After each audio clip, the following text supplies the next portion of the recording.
पण मला आपल्या सर्वांना त्यांना खास करून सांगायचंय की ह्याच्यावर खऱ्या अर्थाने युक्तिवाद करायचा असेल तर कुठेही तुम्ही बोला, सगळी माहिती घेऊन मी येतो. मी तिथे युक्तिवाद करायला तयार आहे.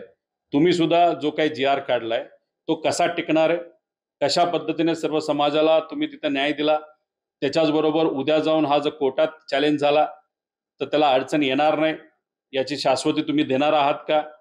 त्याच्याच बरोबर हा विषय महाराष्ट्रात खऱ्या अर्थाने सुटणार आहे का, याला दुसरा कुठला मार्ग आहे, या सगळ्या विषयांवर चर्चा करण्यासाठी मी रेडी आहे. मी अजिबात घाबरत नाही. पूर्व सकट तिथं मी चर्चा करायला तयार आहे. फक्त तुम्ही तयार आहात का हे मात्र त्या ठिकाणी तुम्हाला सांगावं लागेल. आता सरकार जर एक असेल, सर्व मित्र पक्ष एकत्रित येऊन महायुतीने एखादा जी आर काढला असेल तर त्या जी आरला पाठिंबा या सर्व पक्षांनी द्यायला पाहिजे का नाही द्यायला पाहिजे?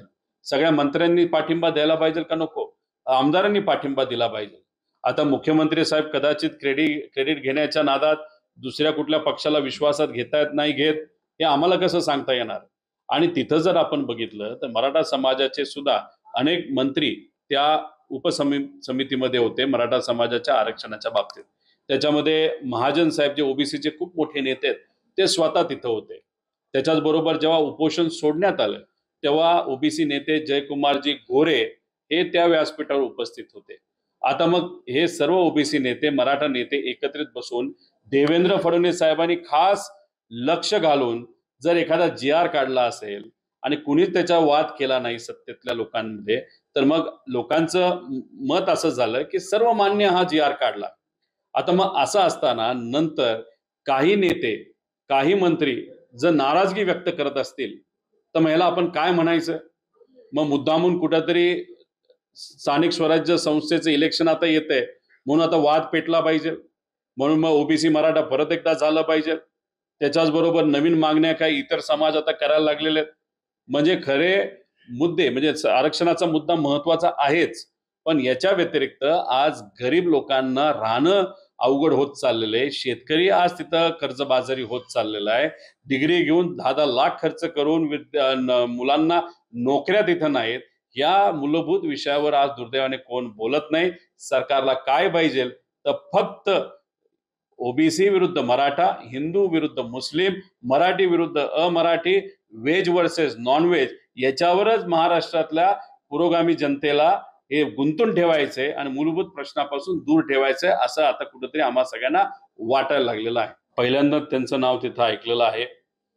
कदाचित जे सर्व नेते आहेत शिंदे साहेबांच्या पक्षाचे जे आज मंत्री आहेत, पूर्वी खूप चुरूचुरू बोलत होते, पण त्यातले मंत्री जेव्हा करप्शनचे मुद्दे आल्यानंतर त्यांच्या दाढ दुखायला लागले त्यामुळे ते गप्प बसलेले आहेत. आता दुसरेच कोणीतरी बोलायला लागलेले आहेत. त्यामुळे यांच्याकडे किती लक्ष द्यायचं, किती वेळ आपण सर्वांनी त्या विषयामध्ये चर्चा करून घालवायचं हे आपण सर्वांनी ठरवलं पाहिजे. महानगरपालिकेचे इलेक्शन होतील, त्या इलेक्शनमध्ये 100% मला असं वाटतं महाविकास आघाडी एकत्रित नाही तर महाविकास आघाडीचे काही घटक पक्ष यांची सत्ता ही मुंबई महानगरपालिकेमध्ये आल्याशिवाय राहणार नाही. त्यामुळे असे लोक फक्त बोलतील, पण ह्यांना का बोलावं लागतंय? कारण इतर जे भ्रष्टाचाराले बरबटलेले सर्व मंत्री आहेत ते मात्र बिळात जाऊन बसलेत, नाही तर शांत बसलेत. कुणी शब्द काढायला तयार नाही आणि खास करून मराठी मीडियाला हे सर्व लोक घाबरतायत असं आपल्याला म्हणावं लागेल. आणि आता असं करतंय की शेतकरी म्हणजे पूर्वी एखादी महिला शेतकरी आणि त्या महिलेचे पती हे पुरुष शेतकरी या दोघांना मदत त्या योजनेच्या पीएम किसानच्या योजनेच्या अंतर्गत मिळत होती. आता नवीन फतवा यांनी काढलेला आहे की जर महिलेला मिळत असेल तर मग पुरुषाला मिळणार नाही. म्हणजे हळूहळू काय करायचं तर हळूहळू कुठेतरी यांचं मदत कापत जायची. म्हणजे एका बाजूला जीएसटीच्या माध्यमातून गेल्या 10 वर्षामध्ये या देशामध्ये अतिरिक्त 4 ते 5 लाख कोटी रुपये गरिबाकडनं तुम्ही तिथं घेतले आणि आता तुम्ही बिहारचं इलेक्शन अवघड वाटतंय म्हणून जीएसटी कुठेतरी तिथं कमी करता आणि जीएसटी तुम्ही कमी करत असताना आम्ही शेतकऱ्याला मदत केली, ह्याला केली, त्याला केली असं तुम्ही म्हणता आणि दुसऱ्या बाजूला त्या शेतकऱ्याचे खिसे जर तुम्ही योजना बंद करून कापणार असाल तर मग हे कुठेतरी पॉकेट मार सरकार आहे असं आमचं प्रामाणिक मत आहे.